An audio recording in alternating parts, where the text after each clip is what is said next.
This is a visit I made in April 2022 when I was in Northumberland, England. By chance I drove past Brinkburn Priory and stopped to have a look.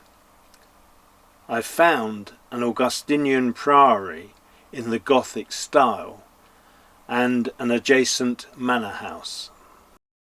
The manor house has been much changed over the years and is undergoing refurbishment.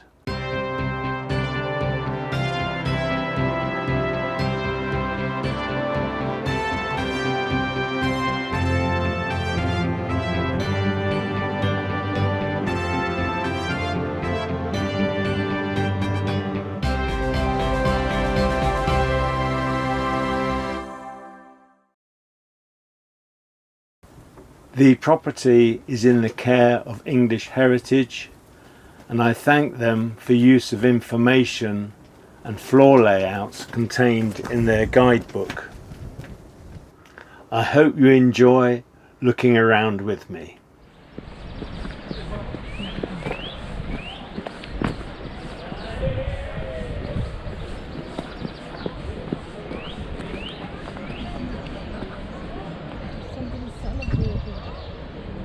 A lot of jollity down there. Some form of celebration, maybe a wedding.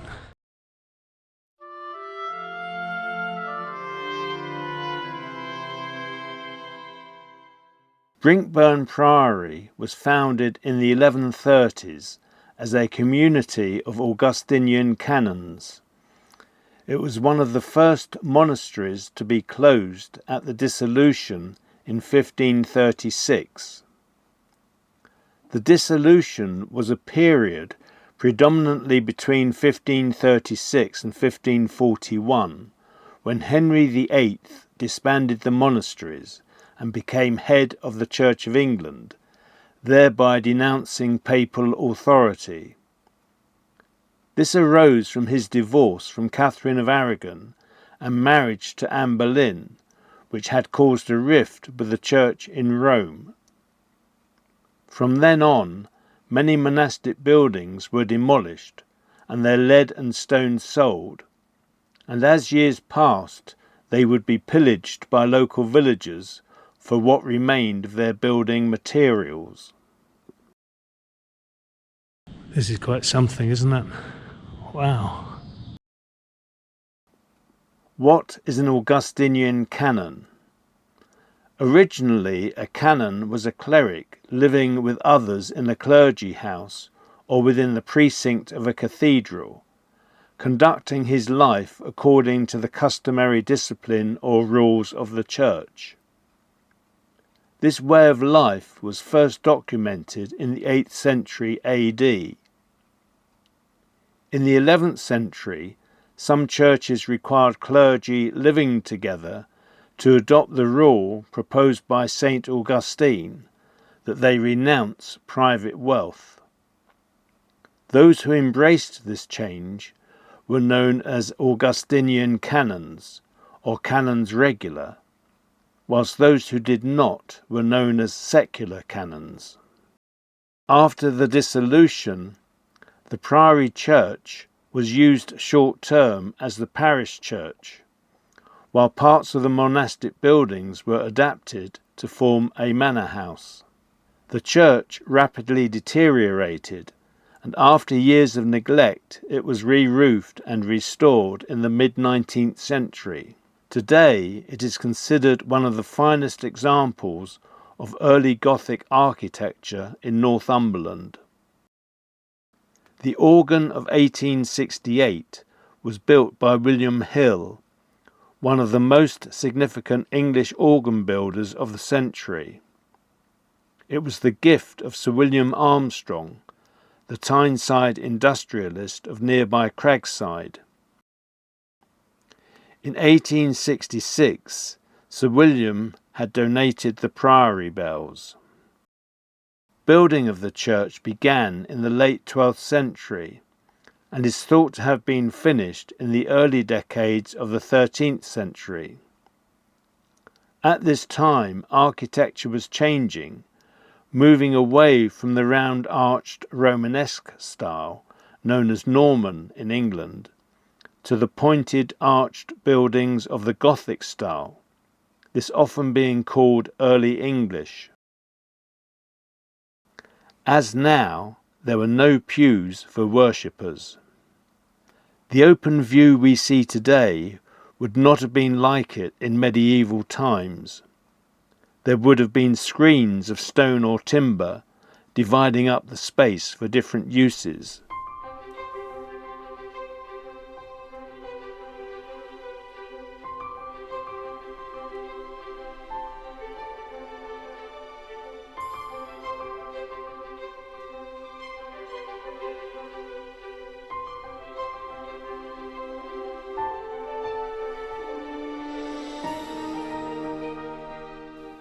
The manor house also underwent much alteration in the 19th century and remained a family home until 1953. The house is in poor condition internally due to extensive dry rot in the 1950s. Only the ground and basement floors are accessible at the moment, much reinstatement work still needing to be done to the upper floors.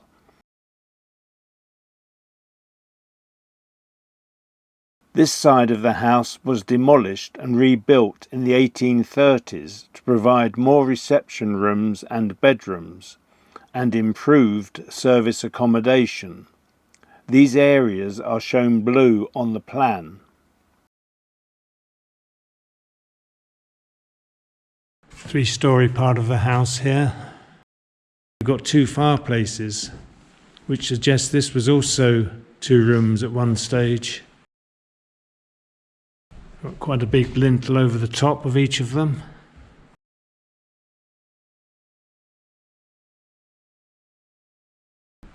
And over here we have what looks to have been a little fireplace. It looks as though something was written here, but I can't quite make out what it is.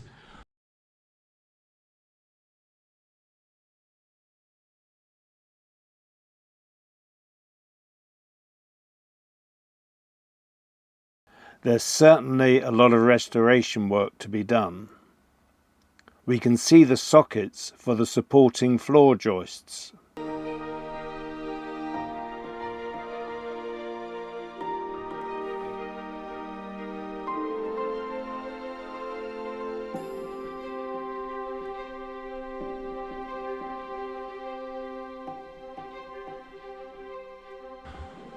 A lot of work has gone on here.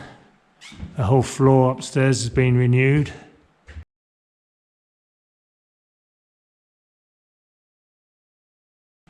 Blocked in fireplace there. And there's one on the other side as well. Suggests it could have been 2 rooms at one time. We're looking out on the riverside of the property, and shortly we'll go outside.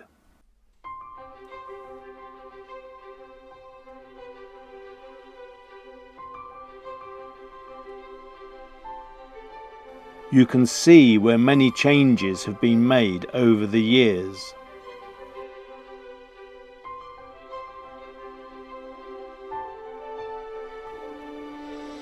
I'll come back to the lavatorium in a moment, once we've looked around the library.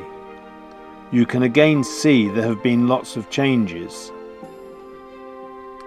I like the arched windows, and part of a decorative lath and plaster ceiling remains. You can see where the opening here has been altered. This would probably have had some wood panelling attached to it. Would have been a whole wall of wood panelling. This fireplace is akin to the 1930s style. And here we have another opening, which has been bricked up.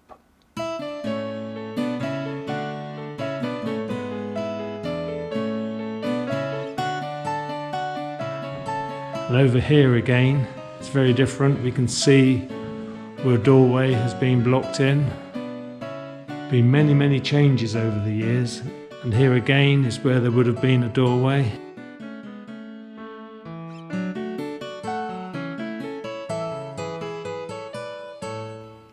Back into the hallway now to look at the lavatorium. This was recessed into the archway and housed the communal washing trough used by the canons before meals, their refectory being adjacent.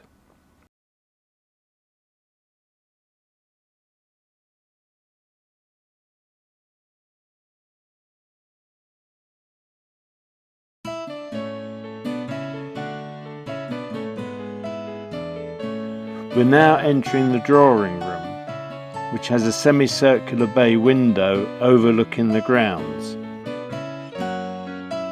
This seems quite a pleasant room to me.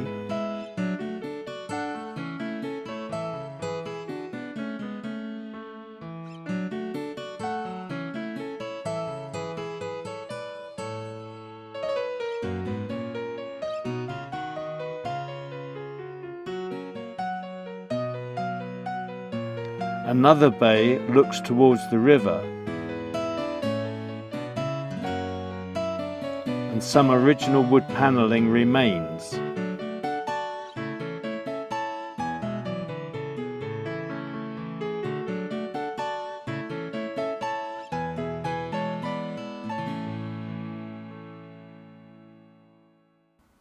And now let's go outside.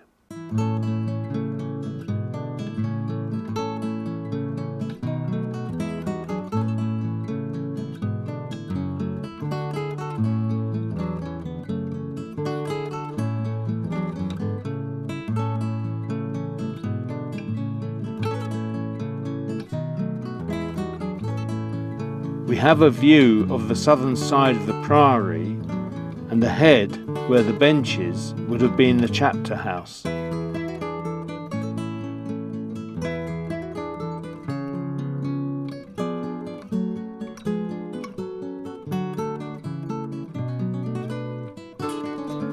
I think the manor house looks quite impressive from this side, this being the older part of the house, adapted from the original monastic buildings.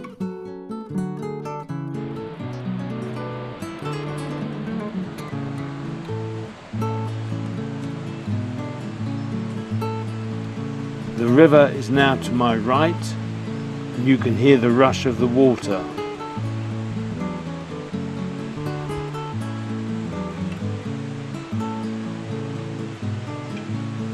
This was a handy way to get out to the riverbank.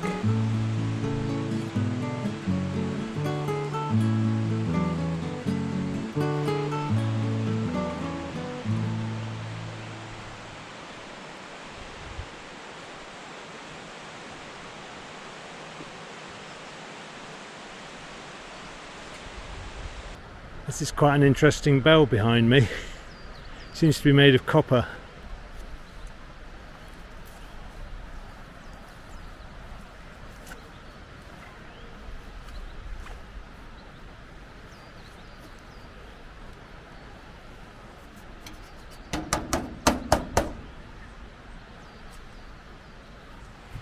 It's very interesting, isn't it?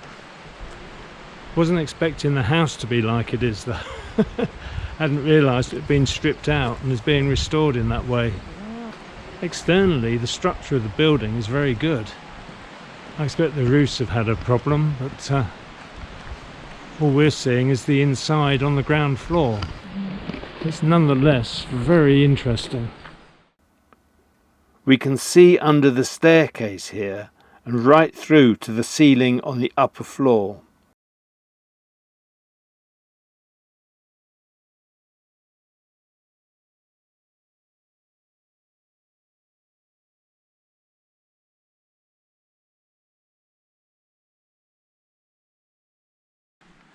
It would have been quite a residence in its day.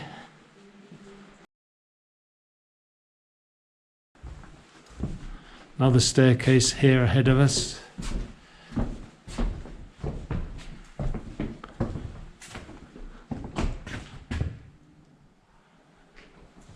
Nearly missed this part. Wow.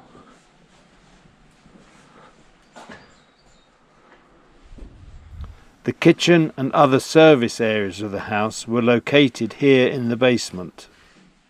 New flooring again.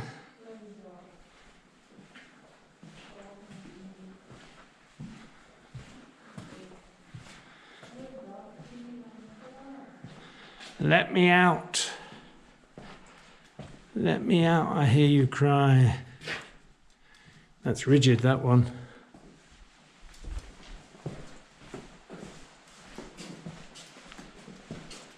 Let me out.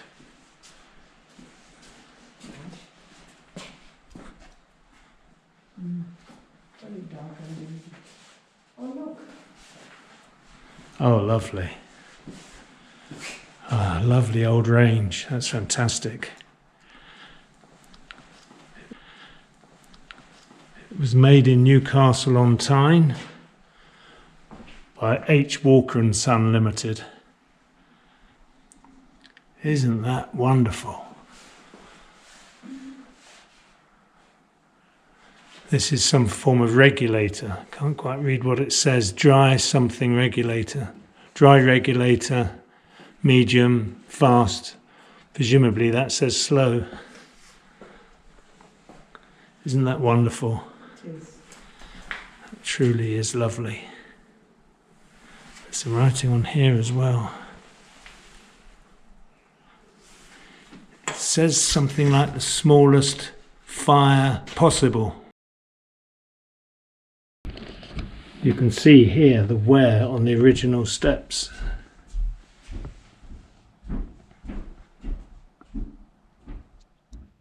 I'm quite impressed with these buildings. The manor house obviously needs a lot of work. I can see part of the new roof. That would have been the first thing to have been done in order to do the work inside. But the exterior walls of both the manor house and the priory are in very good condition, I have to say. Very good indeed.